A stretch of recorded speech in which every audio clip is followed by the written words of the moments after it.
माझी शाळा. गावात फेरफटका मारताना सहजच शाळेकडे लक्ष गेलं. चालता चालता पावलं नकळत स्तब्ध झाली. सगळं आठवू लागलं. आधुनिकीकरणाने गावातल्या शाळेला कधीच गिळलंय हे कळालं. पूर्वीसारखं विद्यार्थ्यांच्या पाठांतराचा आवाज आता कानी येत नाही. शाळेच्या वरांड्यात बागडणारी पोरंही आता दिसत नाही. भिंतींवरच्या सुविचारांचे खपले पडू लागले आहेत. वर्गखोल्या ओसाड पडल्या आहेत. बरंच काही दिसलं.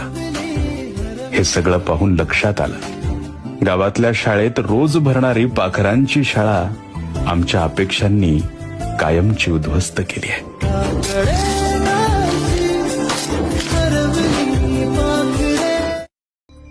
माझी शाळा.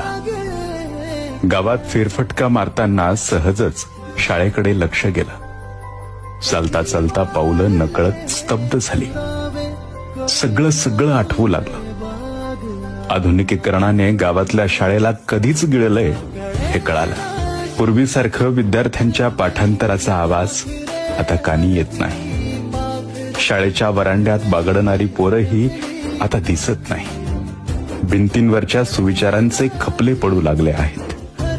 वर्गखोल्या ओसाड पडल्या आहेत. बरंच काही दिसलं. हे सगळं पाहून लक्षात आलं, गावातल्या शाळेत रोज भरणारी पाखरांची शाळा आमच्या अपेक्षांनी कायमची उद्ध्वस्त केली आहे.